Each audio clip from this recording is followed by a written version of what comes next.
stopped logging the date on cycle 2194. Not because the clock failed. The clock still ran.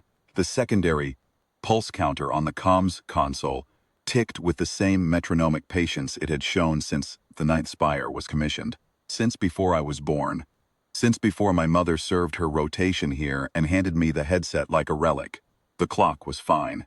I was the one who had broken. There is a particular kind of silence that is not the absence of sound. The ninth spire hummed. Coolant lines knocked twice every 40 minutes. A rhythm I had memorized the way a sleepless patient memorizes the drip of a leaking seal.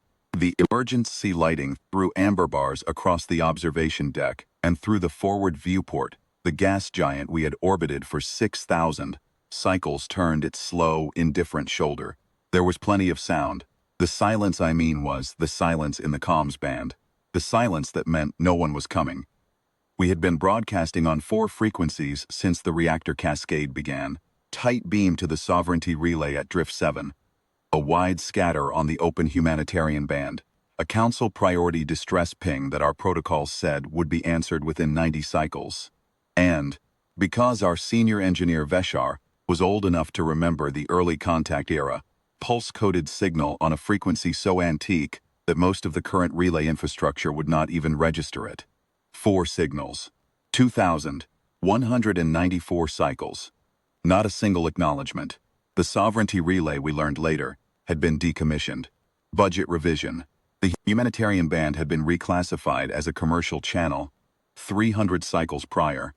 Our pleas were being logged as automated commercial. Noise and suppressed. The council priority ping had reached a station administrator who had reviewed our asset registration, noted that the ninth spire appeared on no current operational manifest, and marked the file as a historical anomaly. We had been forgotten by an institution so thoroughly that our distress did not qualify as distress. It qualified as interference. There were 41 of us left. We had been 63 when the cascade began. I do not need to tell you what happened to the other 22. I will only say that the medical bay ran out of the relevant compounds on cycle 15400, and that I had learned to read the bioluminescent patterns of grief, the long, cooling dimness in a person's neck light that looks less like morning and more like a lamp running low on charge. My own light had been doing that for some time. On cycle 1211, I nearly pulled the antenna array offline. The act of transmitting had begun to feel cruel. It meant that whoever was sending had not yet accepted the mathematics. 41 people, a reactor at 31%, a docking collar with a stress fracture that we were managing with a manually operated clamp, reserves at 8 cycles, and no one in the entire settled galaxy with any record that we existed. Transmitting meant hope. Hope, by that point, had become the most painful thing left to feel. Vesher talked me out of it. He said nothing. He simply put one of his 6-fingered hands on the side of the console and stood there, and his neck light, dimmer than mine, dimmer than anyone's, pulsed once. A slow, steady gold, the color our people make when they mean not, so I kept transmitting. On cycle 2219, console returned something. Not an acknowledgement, not a hail, a tone. A single repeating tone on the antique frequency, the one Veshar had added almost as a joke. The relic band that the galaxy had retired before I was old enough to understand what a frequency was. Tone had a pattern. It was our own pulse code. Played back at us with a 3-second addition I did not recognize. Standard first contact protocol. Someone was telling us they had received our signal and were querying our status. I sat with my hands over the console for what may have been 30 seconds, or may have been much longer. Then I sent our status. The response came in 12 minutes. There was no deliberation in that. 12 minutes was travel time. The distance light covered between us and whatever had heard us. They had answered before the echo of our status had finished reaching them. The message was in 4 languages. One of them was ours. It said, "We have your position. We are adjusting course. Do not attempt to move the station. We will be alongside in 6 hours. 6 hours. I remember making a noise I am not certain how to describe. Veshar put both sets of hands on my shoulders. His neck light had gone from dim gold to something brighter, and more amber than I had ever seen it. The color of a thing that cannot quite believe what it is feeling. I imagine I looked the same. I imagine all 41 of us looked the same. Once the word moved through the station, through the corridors where we had stopped hanging anything on the walls, because it felt too much like optimism, through the medical bay, where 4 of our most fragile were lying on berths we had not expected them to leave alive. The engineering compartment, where the clamp on the docking collar had to be adjusted by hand every 6 hours or the fracture would open. They came at hour 5 and 40 minutes, ahead of schedule. I learned later this was typical. The ship that answered us was not a warship. It was a frigate, a human vessel designated for deep drift survey, out past the edge of active sovereignty space on what I was told was a fairly routine mapping rotation. She was not large. She was not the kind of ship you build songs about. But she had a medical bay stocked for field triage, a fusion tap that could lend power to a secondary vessel, and a crew of 31 who moved through our corridors without hesitation, without waiting for authorization from anyone, without once checking to see whether we were listed in any registry or carried any valid contemporary documentation. They brought their own repair equipment. They addressed the clamp fracture in the first 20 minutes.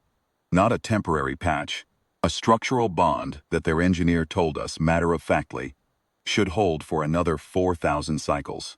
They had our reactor at 68% before the first hour was done. The medics went directly to the berths. No consultation required, and I watched our 4 most fragile receive treatment from hands that had never seen our physiology before and worked from translated schematics, without complaint. The human captain found me on the observation deck.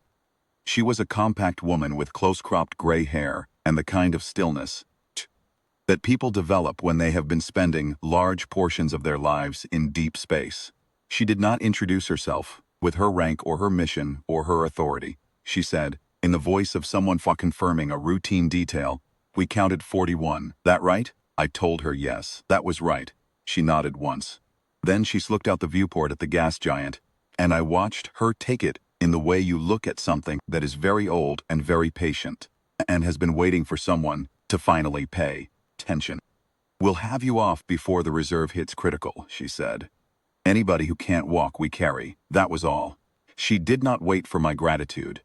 She turned and went back down the corridor to manage the evacuation, and I understood that this was not an exceptional moment for her. It was a Tuesday. It was her work. I stood at the top of the ramp when the last of my people boarded. The frigate's hold was not built for 41 passengers. They had given us their common compartment, their crew bunks, 3 sections of cargo space, laid with what I later realized were the crew's own bedding. The humans had moved themselves into their duty stations for the transit. Nobody mentioned this. Nobody offered it as evidence of sacrifice. It was just what had been necessary, so it had been done. The gas giant turned behind me. The 9th Spire's amber emergency lights threw their bars across the observation deck one more time. And I thought about the 219 cycles of that rhythm. The knockout pipes, the cooling lines, the ticking of the clock I had stopped reading. I thought about Vesher standing at the console with his dim gold light. Not yet. Then I went up the ramp. They closed it behind me with the particular quiet efficiency of a ship that knows how to seal a hull. Soft clunk of the locking mechanism was not dramatic. It was not a cymbal. It was a clunk, and then the low thrum of the drive engaging, and then we were moving. I do not have a word in my language for what humans mean when they say rescued. We have a word that means pulled from danger. We have a word that means the return of function. But the thing I felt at the top of that ramp, the specific quality of standing inside a closed, warm, adequately powered ship with the faces of 40 other people who had stopped counting the days. I do not think the language existed for it before that moment. I think we borrowed it.